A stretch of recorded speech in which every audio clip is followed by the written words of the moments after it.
at this man. Other husbands are building homes, growing businesses. Vanessa, that's not fair. You know how hard I work. Just look at him. My wife, Vanessa, didn't even try to hide her disappointment anymore. She stood in the kitchen with her arms folded while I quietly washed the dishes after dinner. A few years ago, comments like that would have shocked me. Now they have become part of my daily life. Every opportunity became another comparison. Every conversation became another reminder that I wasn't the man she wished she had married. And there was one person she never stopped talking about. Marcus, a wealthy entrepreneur who seemed to have everything. Luxury cars, a beautiful mansion, designer suits, influence, respect. Whenever Vanessa mentioned him, her eyes seemed to light up. "Look at Marcus," she said one evening while scrolling through her phone. "He knows how to succeed. He knows how to create opportunities.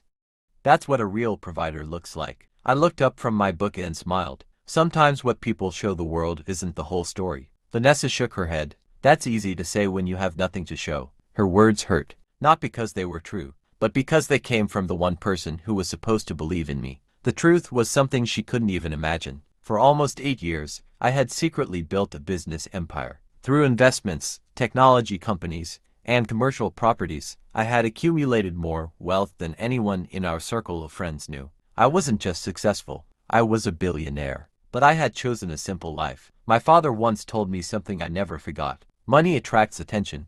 Character attracts the right people. Those words shaped the way I lived. I drove an ordinary vehicle. I dressed simply. I avoided unnecessary attention. Most importantly, I never used money to impress people. I wanted genuine relationships. I wanted to know who valued me beyond what was in my bank account. Unfortunately, that decision would reveal a painful truth about my marriage. Several months later, trouble arrived unexpectedly. Vanessa's mother, Eleanor, had invested her savings in a business opportunity recommended by a friend. The business collapsed. Within weeks, debt notices began arriving. The amount owed was enormous. Every day brought new pressure. Every day brought another warning. One evening, Eleanor sat at the dining table staring at a stack of papers. Her hands were shaking. "We're running out of options," she whispered. Vanessa looked worried. Then she turned toward me. For a brief moment, I thought she wanted comfort. Instead, she sighed heavily. If only I had married someone who could actually solve problems. The room became silent. I didn't argue. I didn't defend myself. I simply listened. Sometimes silence reveals more than words ever could. A few days later, Marcus came to visit. The moment his expensive car pulled into the driveway, Vanessa rushed outside to greet him. Eleanor practically welcomed him like a hero. They both believed he would save the day. Marcus entered the house wearing an expensive suit and carrying his usual confidence. After reviewing the financial documents, he leaned back in his chair. "This situation is worse than I expected." Vanessa looked hopeful. "Can you help us?" Marcus paused. Then he shook his head. "I'm afraid not." The smile disappeared from Vanessa's face. "What do you mean?" "The amount involved is too high.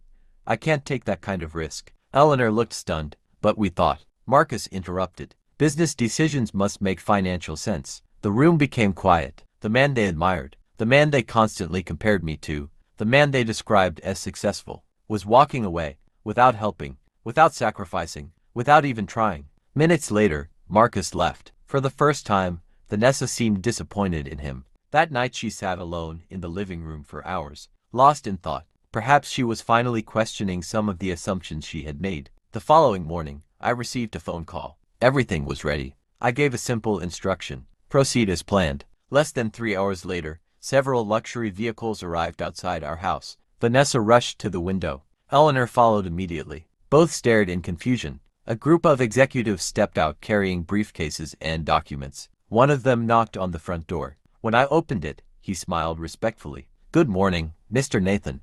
The board members have arrived, and the acquisition documents are ready for your signature." Vanessa looked completely confused. "Mr. Nathan." The executive glanced at her, then at me. "You mean she doesn't know?" The room became silent. I slowly turned toward my wife. "No, she doesn't." Vanessa's face turned pale. "What don't I know?" I invited everyone to sit down. Then I told them the truth. I explained how I had invested in a startup years earlier, how that investment had grown into several companies, how I own commercial buildings, technology firms, and international assets, how I had spent years quietly building businesses while living an ordinary life. As I spoke, Vanessa's expression changed from confusion to disbelief. Eleanor sat speechless. Neither of them could process what they were hearing. Finally, Vanessa whispered, You're serious? I nodded. Yes. Tears filled her eyes. I called you a failure. I remained calm. I remember. I compared you to other men. I know. I never appreciated everything you did for us. For several moments, nobody spoke. Then Vanessa began to cry. Not because of the money. Because she finally understood what she had overlooked for years. Kindness, patience, loyalty, integrity, qualities that cannot be bought. Later that evening, after everyone had left, she asked me a question. Why did you keep all of this secret? I looked at her quietly, because I wanted to be valued for who I am, not for what I own. Her eyes filled with tears again. For the first time in a long time, she truly understood. The financial crisis was eventually resolved. The debts were paid. Peace returned to the family. But the greatest lesson wasn't about wealth. It wasn't about success. And it certainly wasn't about status. The greatest lesson was this. Never judge someone based on what you can see today. Some people build quietly. Some people grow silently. Some people carry greatness long before the world notices. And sometimes, the person everyone underestimates turns out to be the strongest person in the room. Because true wealth isn't measured by what you own. It's measured by the character you keep when nobody knows what you're worth.